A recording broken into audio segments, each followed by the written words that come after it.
3 ბინა და 2 კერძო სახლი. ამ ყველაფრის მფლობელი იმედის ტელეწამყვანი და არხის დირექტორის მოადგილე ირაკლი ჩიხლაძეა. სრულიად საქართველოს ელოდება გაარკვიოს მინიმალება ნიღაბს უკან. უძრავი ქონების უმრავლესობა ბოლო 6 წელში მოაგროვა, ანუ პროპაგანდისტულ არხზე მუშაობის დროს.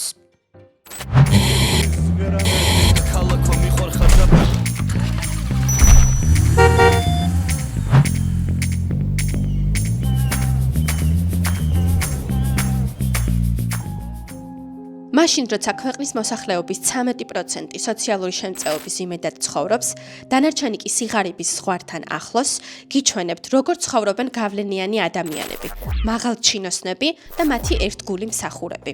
გახდით ჩვენი გამომწერი და ამ გადაცემის მომდევნო ეპიზოდები არ გამოგრჩებათ. ფაქტებსა და დოკუმენტებზე დაყრდნობით, მოგიყვებით ფუფუნების ამბებს. არ დაგავიწყდეთ ამ ვიდეოს გაზიარებაც.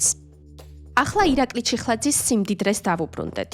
მისი ქონება ასე გამოიყურება: 105 კვადრატული მეტრი ფართობის კერძო სახლი სოფელ დიღომში, საკუთარი ეზოთი, რომელიც 2019 წელს 170.000 ლარად შეიძინა.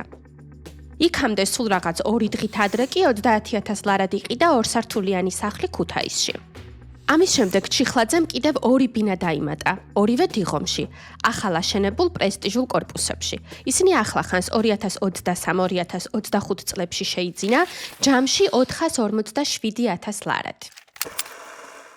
მართალია ეს ყველაფერი იპოთეკური სესხით დაფარა, მაგრამ აბა დაფიქრდით, თქვენ რატომ ვერ ახერხებთ იგივეს, თუნდაც ბანკის დახმარებით?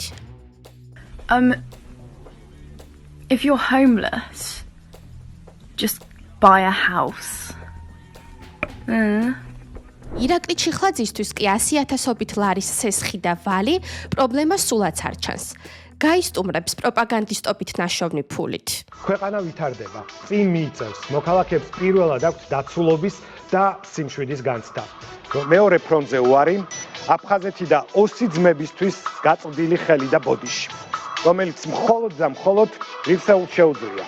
ისევ რადიკალებმა შერაცხეს ქვეყნის ღალატად და რუსულ თამაშად. როგორ ახალისებენ ძალადობას სხვადასხვა ქვეყნის დიპლომატები, ასევე მთავრობები და ბრიუსელში გამაგრებული ევრობიუროკრატები, ჩვენ ვყვეთ. გვინდა მშვიდობა თუ გვინდა ომი? არჩევანი გაკეთებულია. ჩვენ გადავრჩით. და რომ არა 2012 წლის დღეები, დღეს საქართველოს არ ვიცით როგორ იქნებოდა. მისი ხელფასი დაახლოებით 20.000 ლარია, რაც საქართველოს პრემიერ-მინისტრის ხელფასსაც კი აღემატება.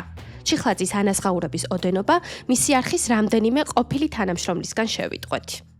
ფაქტია, იმედისგან ჩარიცხული ხელფასის გარდა სხვა შემოსავალი არ აქვს. არც რაიმე კომპანიას ფლობს ბიზნესს რომ მივაწეროთ მისი უეცარი გამდიდრება. ოცნების ერთგული მსახურობით გამომუშავებულ ფულს ჩიხლაძე მოგზაურობაშიც ხარჯავს. გაგიკვირდებათ და ევროპაში. აი იმ ევროპაში მის არხზე რომ ბნელს და გარყვნილს უწოდებენ. თვითონ კი ბელგიაშიც დადის და საბერძნეთის კუნძულებზეც. გსმენიათ ქართული ოცნების წევრების ან საჯარო მოხელეების დამალულ ქონებაზე. მოგწერეთ კონფიდენციალურად მეილზე ან სიგნალში. დეტალებს აღწერაში იპოვით. არ დაგავიწყდეთ ჩვენი არხის გამოწერა და ამ ვიდეოს გაზიარება.